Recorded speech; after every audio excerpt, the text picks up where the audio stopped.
Speaking exclusively on Fox News Sunday, a leading Democrat in the bipartisan congressional committee negotiating border security compromise said his party would support some kind of barrier improvement but not a wall as President Trump it required. The government is currently funded until February 15th, and the committee is competing to reach an agreement to avoid the possibility of another partial closure of the federal government in funding a border wall. Texas Democrat Henry Cuellar insisted that local officials, instead of the Border Patrol chief and other federal officials who requested a wall, should make the final decision on the necessary construction. First of all, we're not going to have a wall, Cuellar told host Chris Wallace, referring to the walls as a 14th century solution. Now we can see some kind of improvement, a barrier. That's something we can see, but have to say that living on the border, we should let the local Border Patrol boss say something, and let the communities, the villagers, places they get involved so they can find, perhaps, some kind of improved barrier. But again, Washington cannot dictate what kind of barrier and where to put it, the head of the U.S. Border Patrol. During the presidency of Barack Obama, he said in Tucker Carlson Tonight in January that the walls work absolutely and that there is a real argument against the construction and implementation of one. And current Border Patrol Chief Carla Provost told Fox News last year, "We certainly need a wall. Talk to any border agent and they'll tell you that." Republican Senator John Hoeven, who also spoke on the Fox News Sunday program, adopted the language of Cuellar and said some funding for a new barrier is a necessary component of any compromise. "I think we can find a solution, but it needs to include barrier bottoms," Hoeven told Wallace. "It should include personnel, technology and funds for a border barrier." Cuellar's comments also traced those of House Speaker Nancy Pelosi, who called the border wall immoral and said Democrats would not use any money to build one. Several prominent Democrats, including House Majority Leader Steny Hoyer, a New York Democrat, and Utah Rep. Ben McAdams, distanced themselves from Pelosi's hardline position.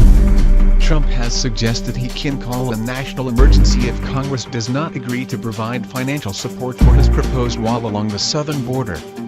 "I think there's a good chance we have to do this," Trump said last week, referring to the statement of a national emergency. The White House had already indicated it would accept a grand entrance on the wall, an idea that Pelosi summarily rejected.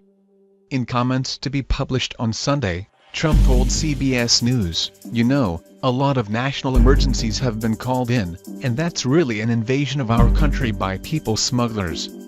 He also called Pelosi very hard. When questioned about whether Trump could declare a state of emergency to finance the construction of a new wall without congressional approval, Hoeven suggested that Republicans in Congress would support the president's approach. "I think the president is saying is that if we do not make concessions and he makes concessions on the table, real concessions, things that Democrats want, but if we cannot get concessions, Speaker Pelosi, and a good solution, then I would be forced to take the national emergency route," Hoeven said. Click to get the Fox News application. But Cuellar said that as long as congressional negotiators can work without interference from the White House or elsewhere, an agreement can be realistic until well before the February 15th deadline. "If we do not get external pressure, the Commission can sit down and sort it out," Cuellar said. "As you know, the appropriators are in Washington, there are Republicans and Democrats, and there are both in the House of Representatives and in the Senate. We can come to an agreement. I know we can sit down and work if we do not get any external pressure, do what we have to do, and I feel that the process as appropriators, Democrats of the House of Representatives and the Senate, the Republicans, we can solve something." Separately, Republican Senator Ron Johnson, chairman of the National Security Committee, told Fox News Sunday that the president should listen carefully to the objections of his fellow Republicans about his Syrian policy. In an interview scheduled for broadcast on Sunday, Trump announced that troops have already begun withdrawing from Syria. The White House announced late last year that the 2,000 U.S. troops would leave the country, prompting a protest from Republicans, who last week joined Democrats in the Senate to refute the movement. "I think it would only be tragic if we turned away. We let the Kurds, who generally fought and defeated the caliphate of ISIS, the territory and the caliphate of ISIS, if mercy quickie, and I use that term lightly, Russian, Iranian and possibly, Turkey, Johnson said. I would be unconscious.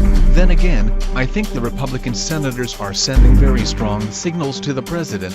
We do not want that to happen, and I hope he is listening.